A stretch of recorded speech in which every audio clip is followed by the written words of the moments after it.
Shalom, peace, and greetings. Welcome to Reset with Sirach. My name is Sirach, and today we are going to discuss what did the ancient Israelites look like physically. The scriptures contains the Hebrews or the children of Israel's entire history. Everything we need to know about them is in scripture. The history of the Israelite nation began in Egypt. They entered into the land 70 in number. That's Jacob or Israel, his name did change, and his entire household, his 12 sons and their households, and all the servant men and servant women and their children. They came there because Joseph, Jacob's son, his 11th son, had procured a place for them, as the Pharaoh of that time invited Joseph's family to dwell in the best land in Egypt, the land of Goshen. And so they went. Scripture tells us that the children of Israel were in Egypt 430 years, and by the time they left, they were over 2 million in number. This lets us know that they had to have taken the sons and daughters of Egypt and intermarried with them and brought forth children. So let's talk about Egypt. Egypt is another name for Mizraim. Mizraim is one of the 4 sons of Ham. Ham is one of the 3 sons of Noah. Let's go to Genesis 6:10.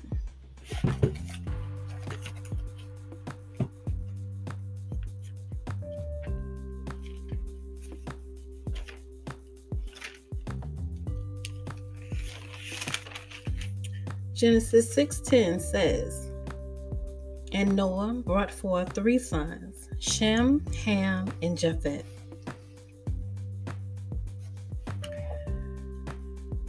After the flood receded, these 3 sons brought forth children. Ham brought forth Cush, who is the progenitor of the Ethiopians or the Cushites and Nubians. Ham brought forth Mizraim, or Egypt. Ham also brought forth Put, which is the ancient Somalia, and he brought forth Canaan, who is the progenitor of the Canaanites, who were the original inhabitants of the land of Israel.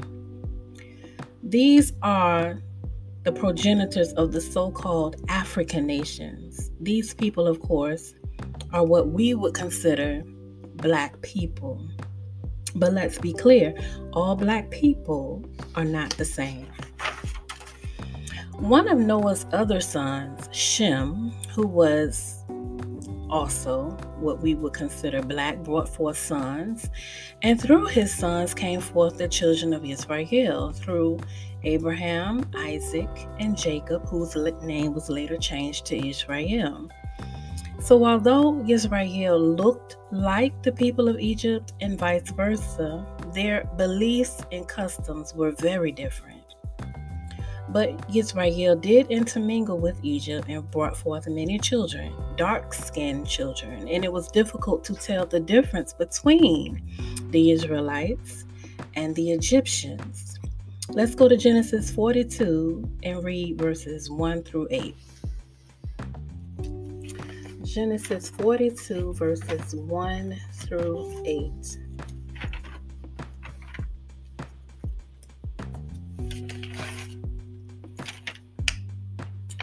And when Jacob saw that there was grain in Egypt, or Mizraim, Jacob said to his sons, "Why do you look at each other?"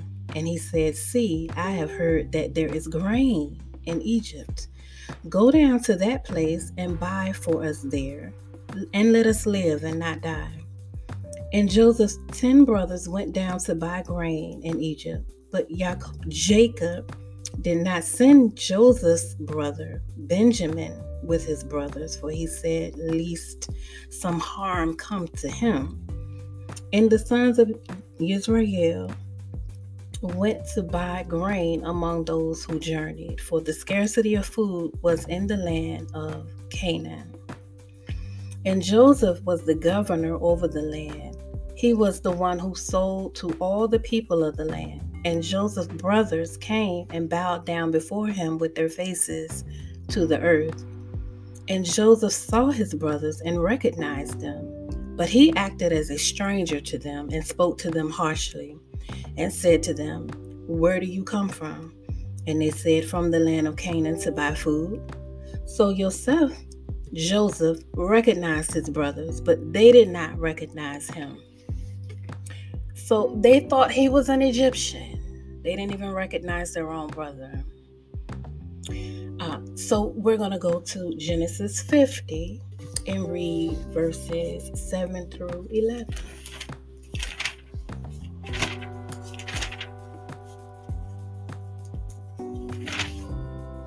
And Joseph went to bury his father, and with him went up all the servants of Pharaoh, the elders of his house, and all the elders of the land of Egypt, and all the house of Joseph and his brothers and his father's house. Only their little ones and their flocks and their herds they left in the land of Goshen. And there went up with him both chariots and horsemen, and it was a very great company. And they came to the threshing floor of Atad, which is beyond the Jordan. And they lamented there with a great and very heavy lamentation. And he performed 7 days of mourning for his father. And when the inhabitants of the land of the Canaanites saw the mourning at the threshing floor of Atad, they said, "This is a grievous mourning for the Egyptians." That is why his name was called Abel Egypt, which is beyond the Jordan. So the Canaanites, the people of the land, did not perceive these people to be Israelites. They thought they were Egyptians. We can also talk about how Moses grew up in Pharaoh's house 40-something years, and Pharaoh thought that Moses, was his biological grandson. And we can read that in Exodus 2:10.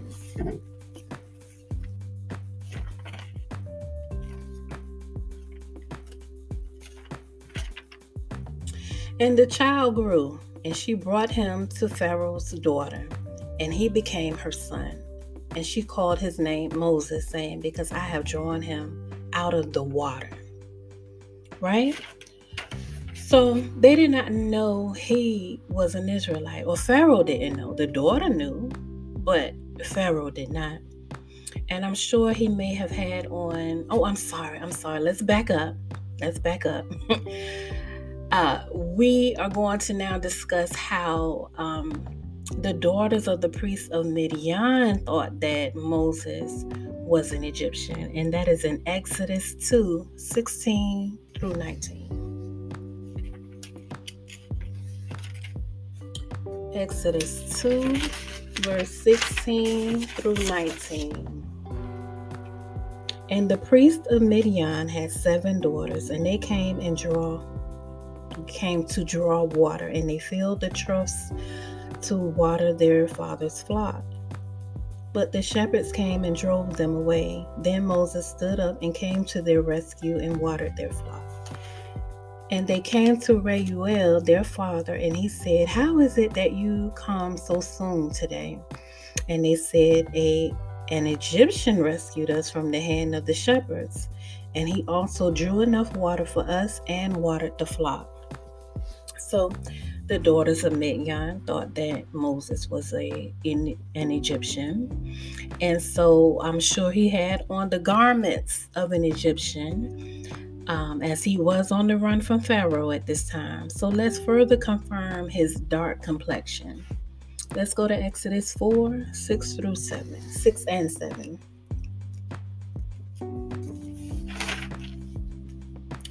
And Yah said to him again, "Now put your hand in your bosom." And he put his hand in his bosom, and when he took it out, and see, his hand was leprous, like snow. And he said, "Put your hand in your bosom again." So he put his hand in his bosom again and drew it out of his bosom, and see, it was restored like his other flesh. So leprous is basically being devoid of pigment or white. And so we also read in Numbers 12:9 how Moses' sister Miriam was struck with leprosy by Yah. Let's go ahead and read that. Numbers 12, verse 9.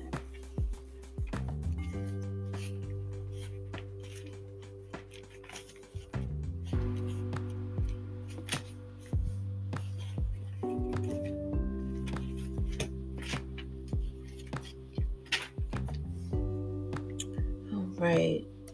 And the displeasure of Yah burned against them meaning Miriam and Aaron. And the cloud turned away from above the tent, and look, Miriam was leprous, as white as snow. And Aaron turned toward Miriam, and look, a leper. All right. So leper means white. You lose the color in your skin. That's how you know that something is wrong with your skin, when you lose the color. Now, to be clear, albinism is not the same as leprosy. Albinos are born that way. They come from their mother's womb without dark pigment. Leprosy happens later, and it is considered a disease. Also, the Apostle Paul was mistaken for an Egyptian as well. That's in Acts 21:37 and 38.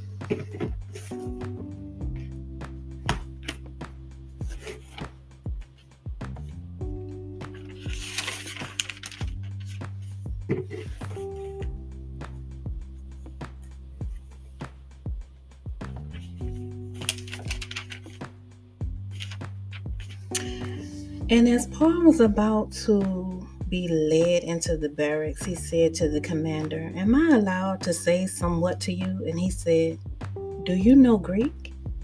Are you not the Egyptian who some time ago stirred up a revolt and led the 4,000 assassins out into the wilderness?" But Paul said, "I am a Yehudite, or I am a Hebrew from Tarsus in Cilicia, a citizen of no mean city, and I beg you, allow me to speak to the people." So Paul was mistaken for an Egyptian. That means he was dark in color as well.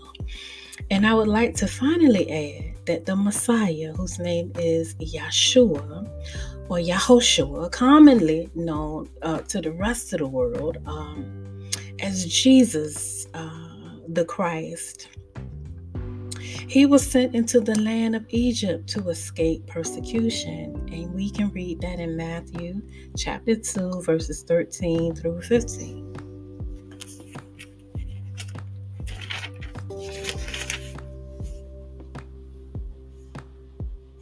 And when they left, see, a messenger of Yah appeared to Joseph in a dream, saying, "Arise, take the child and his mother, and flee to Egypt and remain there until I bring you word.